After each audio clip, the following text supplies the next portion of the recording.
Emma wasn't sure exactly when the man arrived at the motel, but from what she could tell, the party started almost immediately. It was infectious, spreading from one room to another. He was mercurial, almost as if he was flickering through the scene, telling a joke here, throwing an insult there, oozing sex and violence and excitement. She had never seen someone like this before. He looked at her and smiled, and she felt her heart flutter a little. She knew he was the kind of man mothers warn their daughters about, but she told herself it didn't matter.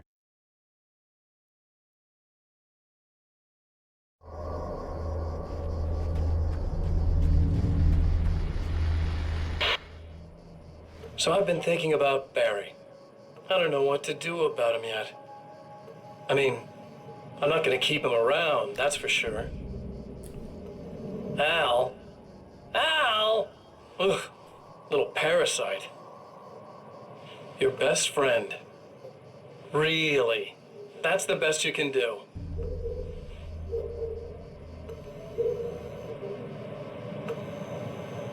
I actually kind of like the guy. He's a plucky little butterball. He plays the clown. That's a hard road to take.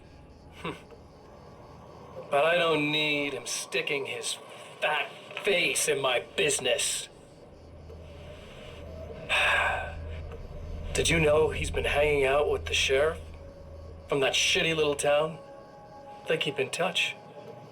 Barry's about the only guy who insists that you're not dead. How about that?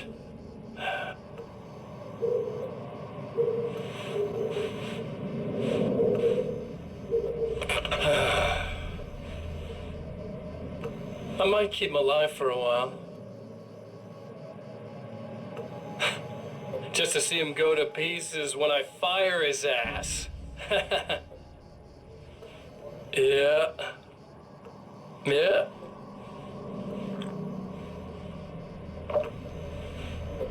Yeah.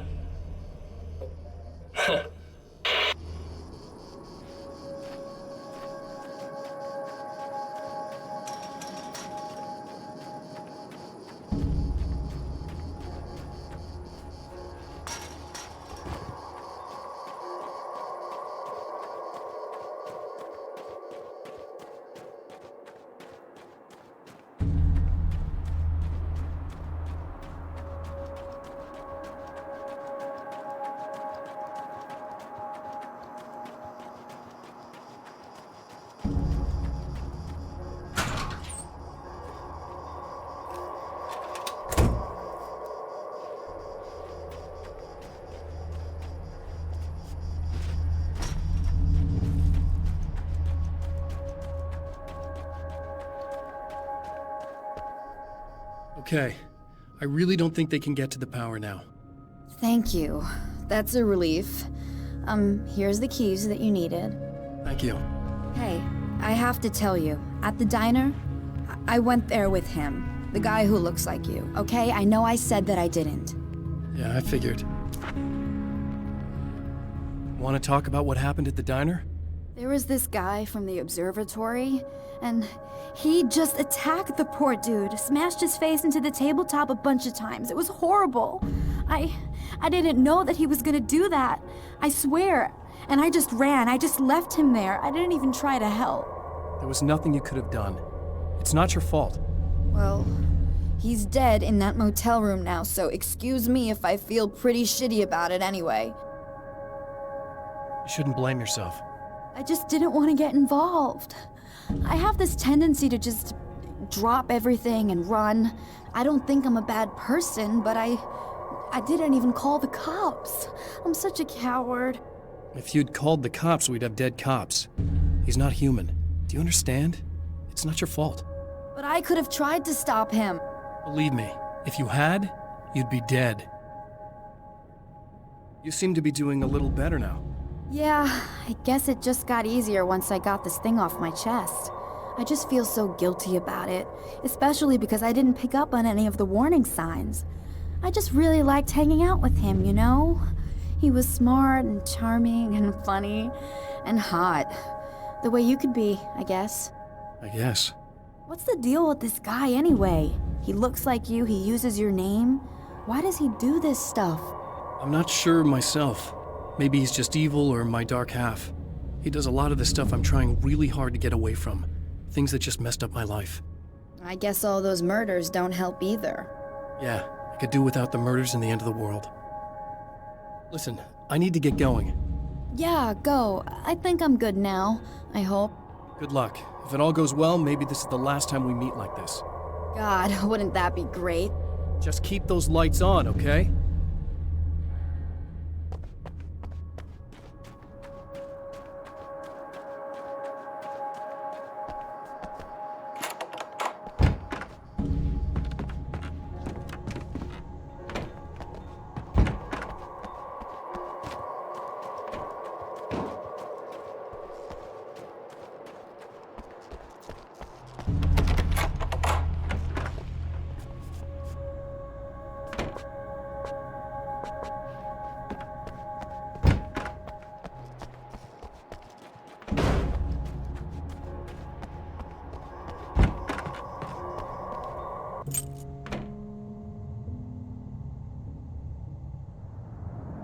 The fate of countless individuals hangs in the balance, threatened by the machinations of the Herald of Darkness. And yet, for a moment, the champion of light breathes a little easier. He has saved one life. For this moment, it is enough. And soon, perhaps, he can put an end to this.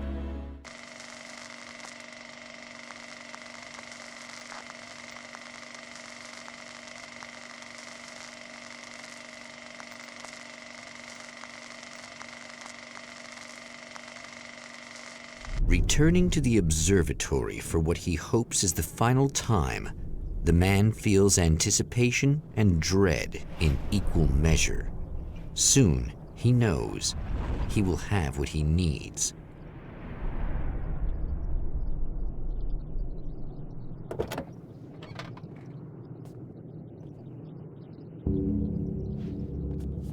Hello, I was expecting you. I've already taken care of the imaging array, but you should still look into securing the primary coolant flow. With some luck, you may be able to light the area before these things even show up.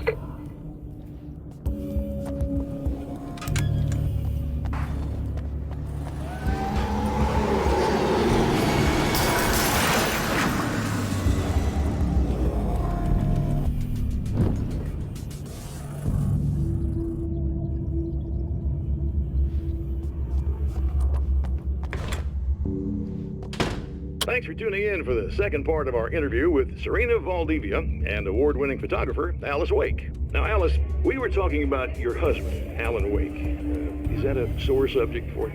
Well, a little bit. Of course it is. The way I see it, we had our good times and our bad times, and on the whole, we had a lot of good times. He really made me happy. I don't mind being reminded of him. So you're over him? I don't know if I'll ever be that, entirely. I still think about him every day, literally. I still find myself hoping for... Well, sometimes I think I see him just standing somewhere, watching me. I think most people who lose someone they love experience things like that. But on the whole, I'm doing all right. 2 years is a long time to adjust, and I'm not really the type to wallow in the negative. Well, I know there are a lot of stories about Alan. He seemed to have something of a wild streak. That's not really what our show is about, though. Look, all that stuff really gets blown out of proportion. He had his problems, but it's really frustrating for me because people like to talk. They love to tell these crazy stories, and they never really knew him at all. Well, the character he created, Alex Casey, is a household name. The books still continue to sell. There's been talk of a TV series, a movie, a video game. Must be nice to know that his work is still being appreciated by so many readers. Yes, of course, but I don't really deal with the business side. I leave that to Alan's agent. That would be Barry Wheeler. Actually, I just interviewed him. He's currently in the music business. Mm-hmm. And he's also Alan's best friend. Do you two keep in touch? Or? We talk regularly. Like I said, he handles the business side. I think we should talk about her film. Yes, of course, you're right. I'm Eddie Rodman, talking to Alice Wake and Serena Valdivia, and we'll be right back.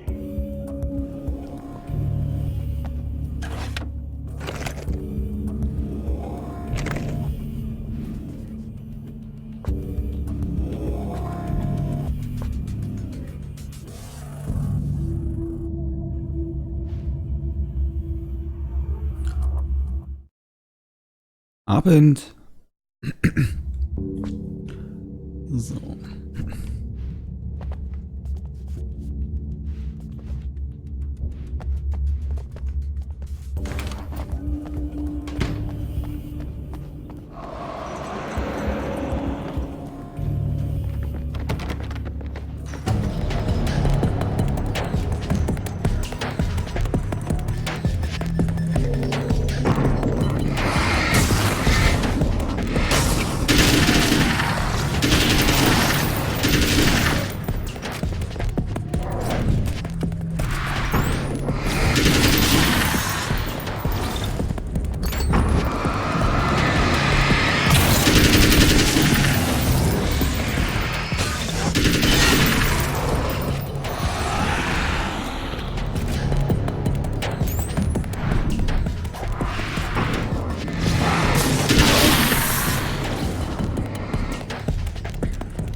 Very good. I believe we're ready to look into the sky. Right there, Doctor.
This act of creation is exhilarating and frightening. Subtext and symbols loom eager to take effect. Causality and consequence become domino chains that stretch into infinity. The more fundamental the change, the more unpredictable the variables become. Reality is too complex to control completely. Ordinary questions become meaningless. Who created who? What is really real? Everything is as real as everything else. You learn to let go of the things you can't control and go with the flow, or go insane.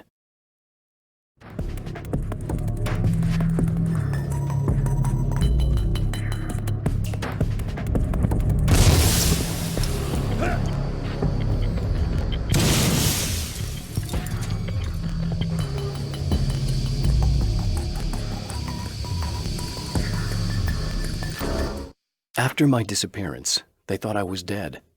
I might as well have been. I know it's been 2 years. I know Alice has moved on. I've tried to find a way back to her, back to my life, but escaping the dark place is almost impossible. Time does strange things here, but dreams and radio signals can pierce the veil between the worlds. I catch glimpses and echoes of the world. Sometimes I send messages out. I can only pray that they hear them.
This is what you look like. Does that bother you? I bet it does. I'm not just wearing your face, you know. It goes a lot deeper than that. There's a lot of you and me. All the best parts. At first, I was just an idea. But they kept telling all those stories about you. You already had that rep. And then you disappeared mysteriously.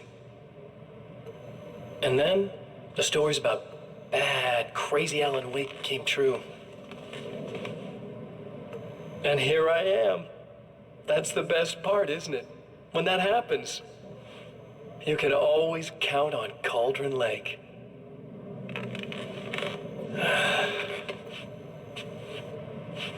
I'm just as real as you are. And I'm the improved version. No fears, no doubt, no weaknesses, no self-deception here. I don't let anything drag me down.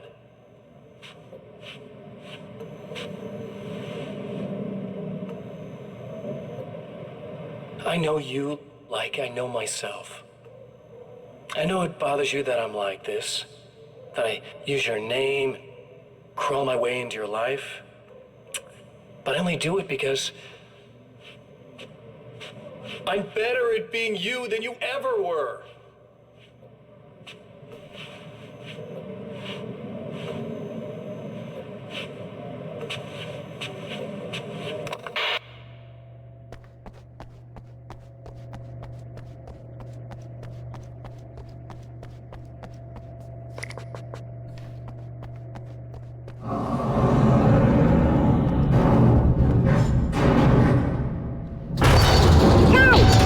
To protect the telescope, or we can't complete the signal.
violating the laws of physics in my observatory. That's just rude. Are you all right? I'll live. I'm glad. I'll send the lift down to you. I remember our previous encounters very clearly now, but technically, if this really is a loop in time, we've never met before. I don't know why our awareness persists, but it's bloody fascinating.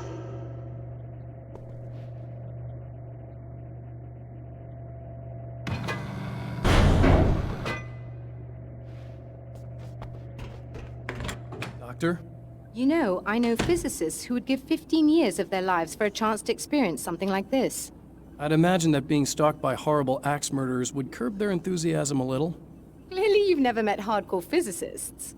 I'm glad you're in such good spirits, but Signal! Yes, it's completed.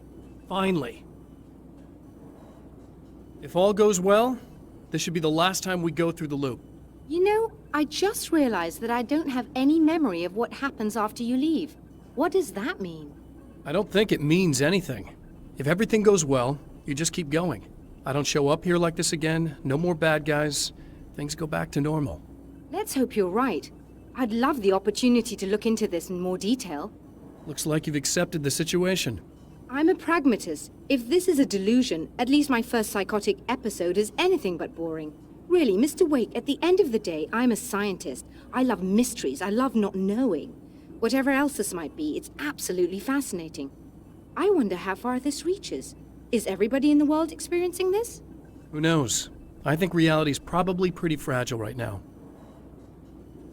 Doctor, I can see you're very enthusiastic about this. I'd appreciate a bit of discretion. Are you suggesting that we should suppress this? No, you can do what you like, but I want you to leave me out of it. But surely, with the things you know, the things you've experienced, you can replicate any of these results. We could— Let me be blunt. If you drag me into this, I'll deny everything. I'll lie like my life depended on it. And writers are damn good liars. Word of advice. This is things man was not meant to know territory. You get into this, chances are you'll open up a door into a world of hurt. Believe me, I know. I see. In a strange way, he feels at ease. He is armed with his own words, and when the time comes, they will be enough or they will not. For now, he's content to let the currents take him toward the final confrontation.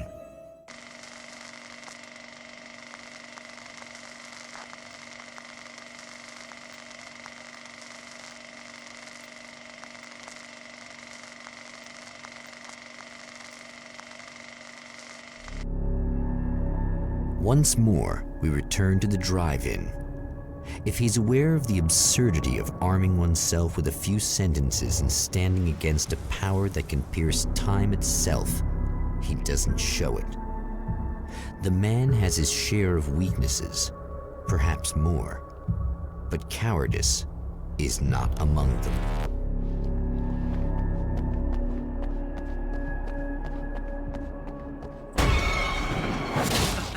Oh, you got yourself a little plan, do you?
never getting out of this wake, never! Don't worry, I'll take care of your wife and your life! Really, I'm a psycho. You knew I am a psycho. I told you I'm a psycho. Really, I'm a psycho. You knew I'm a psycho. I told you I'm a psycho. 'Cause really I'm a psycho. I told you I'm a psycho, psycho, psycho.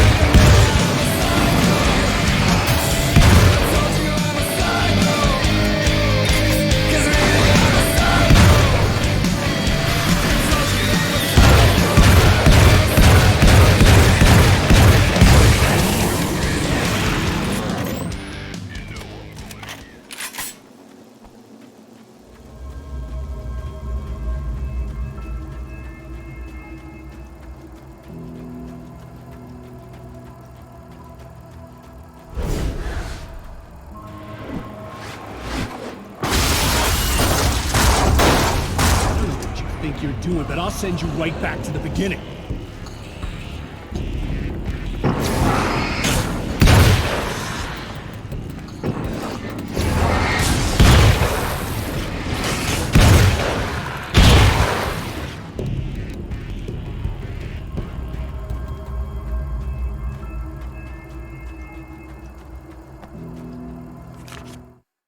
When the dark man's eyes suddenly locked into Serena's, she flushed hot. They ignited a black fire in her. He was talking. He wanted the power turned off. He said something about the projector booth. She hooked a finger under his belt buckle. He grabbed a hold of her throat and twisted until it hurt. Somewhere deep inside, a part of her screamed in paralyzed horror, but the moan that escaped from her throat had no panic in it. "Pay attention," he said. "Business first." His eyes glittered shamelessly. Hers did too.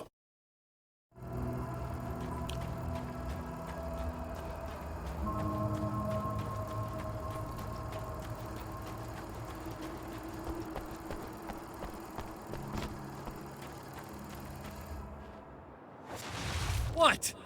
You think whatever it is you're gonna do is gonna make a difference? This'll end up just like before!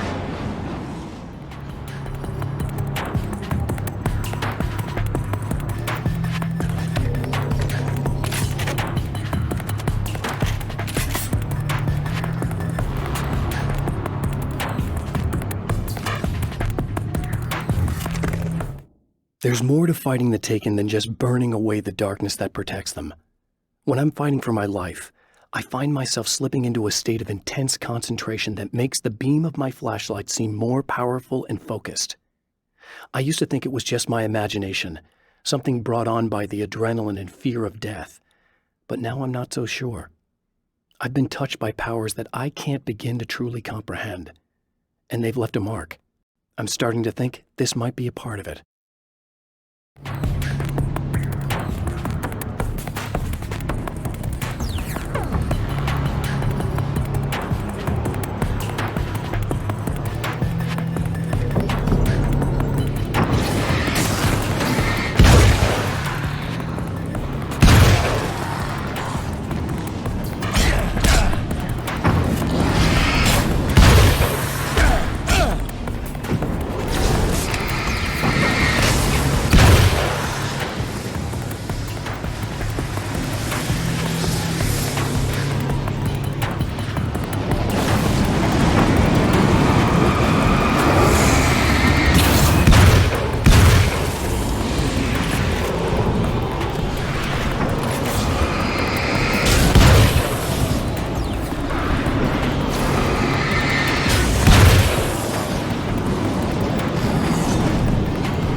I held the film canister in my hands. I saw her name written across it in big letters, followed by the title. It was a time capsule, moments snatched from times gone by, from a past that I hoped could also be our future. It was my salvation, our chance to be together. A tin can with a bit of magic in it that she didn't even know about, something I could put to good use. There were only moments left before I had to face him.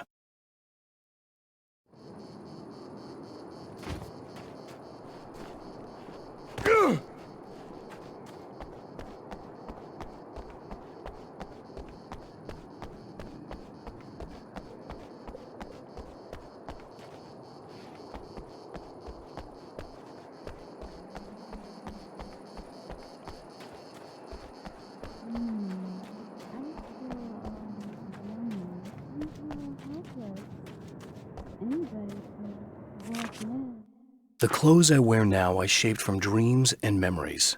It's an old outfit, originally from the 90s. The last time I wore it was when I was still writing and Alice and I took a vacation in the desert before our troubles began. The night before, we'd been at a party, and I had dressed to the nines. On that lazy day, I put on these old clothes, worn and comfortable. Alice made a joke about grunge. I felt a little embarrassed, but I stuck with them. We were very happy. I'm sheathed in good memories to remind myself of what is at stake.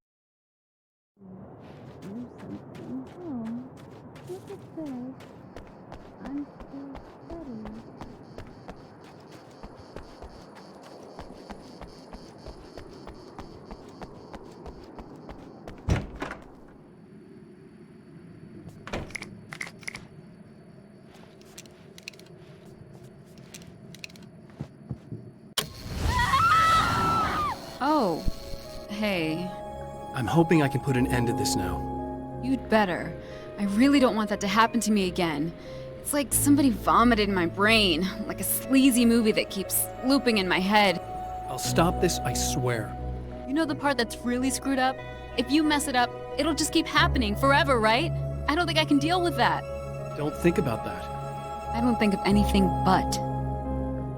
Hey, afterwards, when all this is done, look me up. This thing, I can probably help you deal with it. I don't know. It's almost like I'm not even in the same world anymore. Everything's just weird now. Yeah, I know. A lot of that'll pass with time, but being touched by the darkness, it's rough on you. It's a lot to process, and I just don't want you to get completely screwed up by this. Might be a little late for that, to be honest. Yeah, well, there's degrees. At least you're not at a point where you go around picking fights with people over not changing their light bulbs often enough. What? Never mind. All I'm saying is, you're not alone with this. And anyway, you're friends with Alice, so, you know, any friend of hers. Thank you.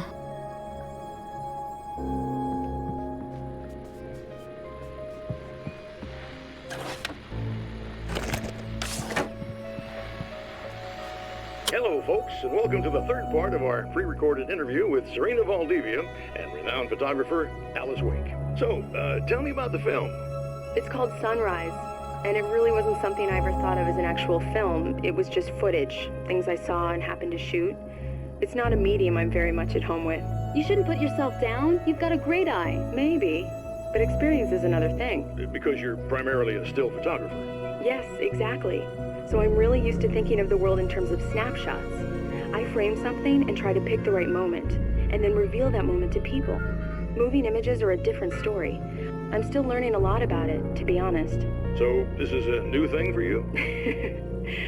Or maybe I'm just a slow learner. But showing it like this is definitely a new step for me. It's a little weird taking something this intimate and showing it to everybody. Not that the material itself is somehow shocking. It's just that those were private moments. But that's why it works, because it feels genuine. It's not so much a story as it is a sort of an echo, showing us how you saw your husband at the time. It's not really about the sunrise itself or Alan watching it. It's about you two together. I suppose. It's funny, looking at it now, especially now that it's been edited like that. It takes on a life of its own, almost. It's a kind of a fantasy. Well, there's nothing wrong with that. No, you're right. I'm glad you talked me into it.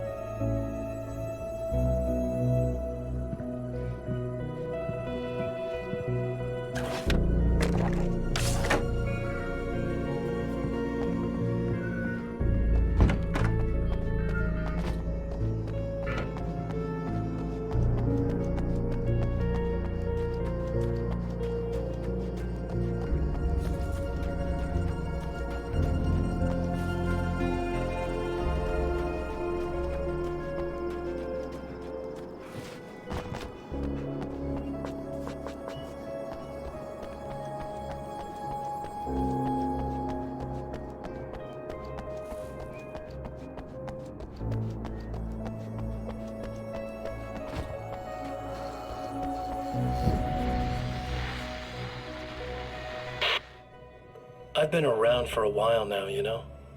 While you've been indisposed, stuck in the darkness, I've been busy. I operate in the shadows, not always literally, you understand? I'm a little more resilient than those I've taken, but I do my best work in the dark.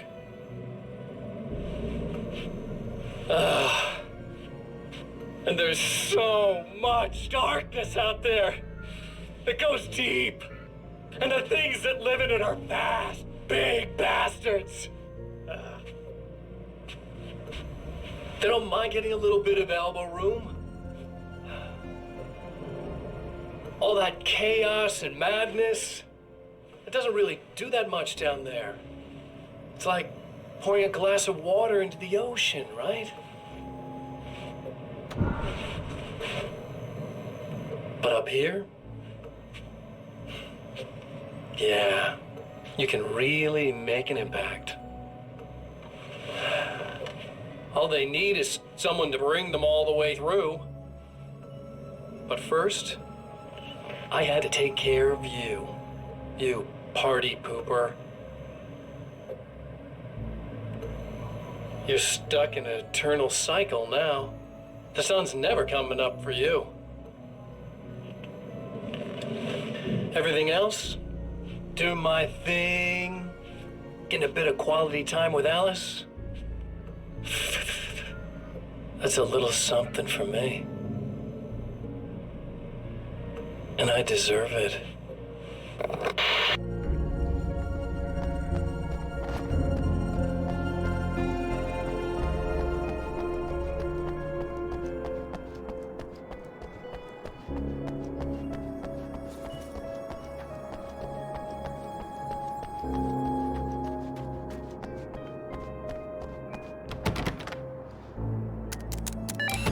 Again, the champion of light enters the final trap.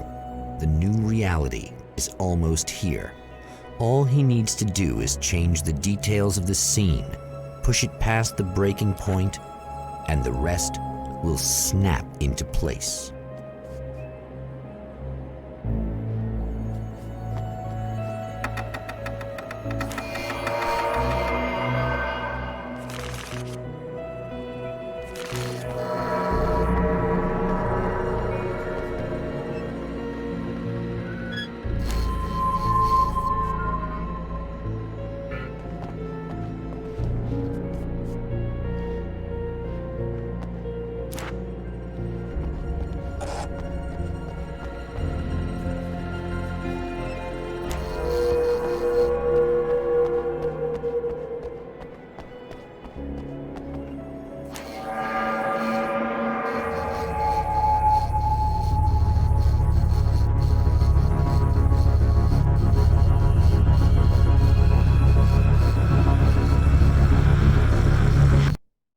Oh, come on, buddy.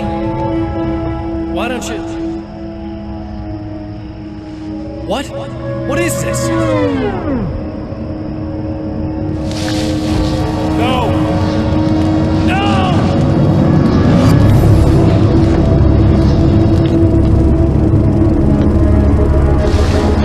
You can't do this! All I did was take the things you always wanted and never had the balls to go for! It's my turn now! It's my life! It's my life!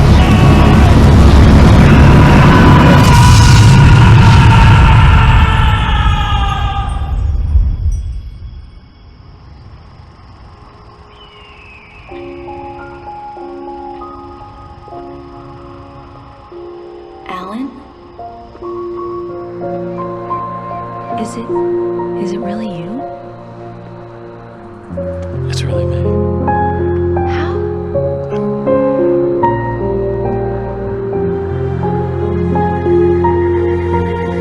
I love you. I love you.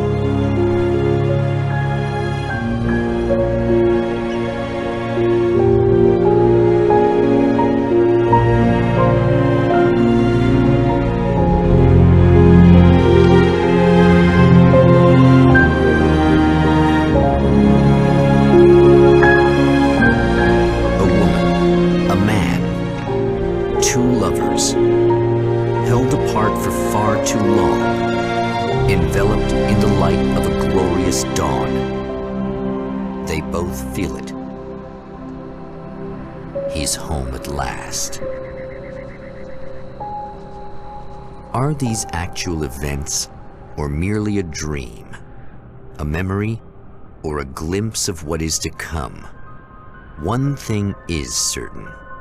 This scene takes place in another time and another place, far, far away from Night Springs.